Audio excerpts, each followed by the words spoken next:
Hi, gang. I thought I'd give you just a quick overview of the pitch material that I use in the Sedge Hats, which is my opera I composed as my thesis project for my master's degree in composition in Ellensburg, Washington.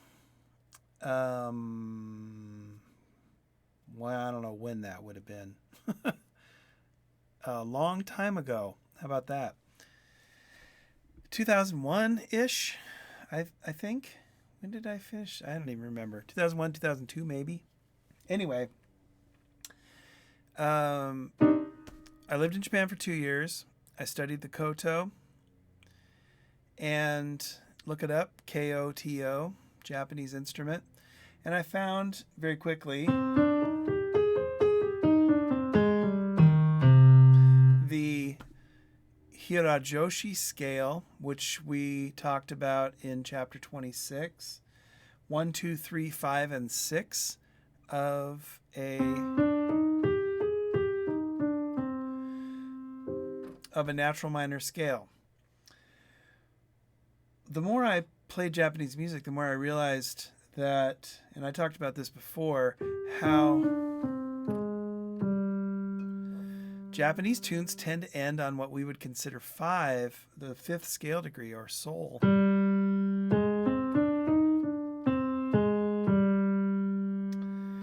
And I noticed that it tended to be descending into those. And so I noticed that there's this major third and a half step, and there's also one here.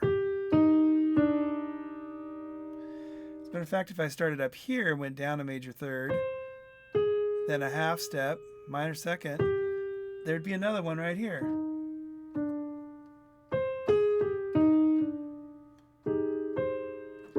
Well, I was in graduate school in composition, experimenting with all different types of pitch material.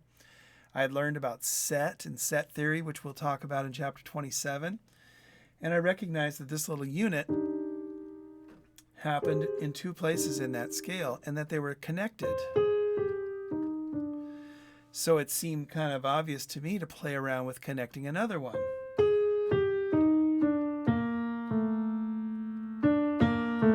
And then do it again. And then do it again. And again.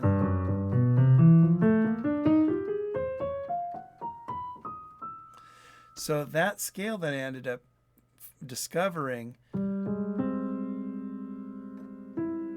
of minor second, major third, minor second, major third, minor second, major third, minor second, major third, ended up being the source material for the piece. So I composed the piece primarily using that scale. Now I use a lot of other things as well. I use some vendor songs that I heard vendors sing, children's songs. I used the crosswalk song that was in my neighborhood that the crosswalk would play for blind people, which turned out to be a children's song about crossing a bridge. I used Sakura, which is one of the great, most popular Japanese folk tunes. So I used elements of the No opera, and so I brought in a lot of different things, but my primary source material is that synthetic scale of alternating half-step major third, because I believe it captures the sound of the Japanese aesthetic. Once you hear that descending major third half-step, so that kind of sets the stage for you then to watch these videos. Now, granted, this is shot 20 years ago. HD video had not happened yet. And, it's from the back of a recital hall, so it's not real clear, but you do get the basic gist of it. Quick synopsis of the story. You have let me see if I can go back to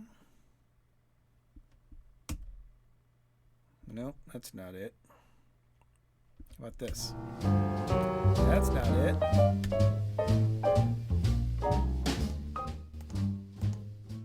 There I am. Okay, so the story is Oba-san, Oji-chan, this is grandfather and grandmother, old couple living in the woods. New Year's is approaching, and one of the things you do in the wintertime in Japan is you make mochi.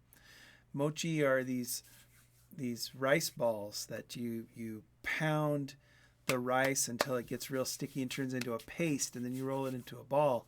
And they'll eat mochi in sort of a hot, sweet kind of syrup in the wintertime. And they didn't have any rice for mochi. So the old man sets off through the woods with these woven hats called sedge hats, the kasa, these kasa. And he's going to take them to the market on the other side of the forest to sell, and then have money for rice or trade for rice and come back with rice so they can make mochi. So the first scene is saying, we need rice. The second scene is the old man taking off and passing through the forest. While he's going through the forest, he sees these Buddhist monk statues. They're like statues of little Buddhist monks called Jizo. And he stops and pays his respects and notices how cold it is. Hopefully you get the feeling of snow falling in this almost silent forest.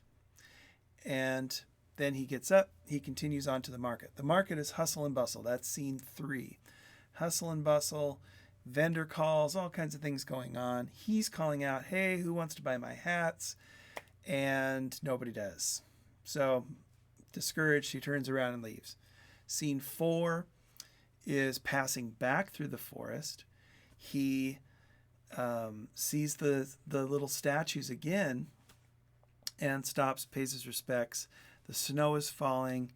He notices he has a sort of an epiphany in his meditation while he's paying his respects to give the hats to the statues, because he still has the hats with him. So he puts the hats on the statues because they looked so cold in the snow. Scene 5, he returns home and his wife welcomes him back and she says, oh my gosh, you sold your hats. And he said, nope, I didn't. I gave them to the statues in the forest. And she blesses his kind heart and they go inside. Scene 6 then, in the next morning, they hear this sound outside their door, and they open the door, and there's a huge bag of rice. There's vegetables and fish, and just disappearing over the horizon are some Buddhist monks wearing the hats. So the moral of the story is pretty straightforward. You know, selfless generosity will come back to you. So it's a traditional tale. It's a Japanese folk tale called Kasajizo, and I learned it by reading a children's book when I was in Japan, and so that's what I chose as the storyline for my opera. All right, so there's a little introduction to the opera. There's the pre-concert lecture, and go ahead and click on. I put together a playlist of the 6 videos to take you through. I think I did all 6 scenes in 6 videos to take you through the opera. I hope you enjoy it. Take care.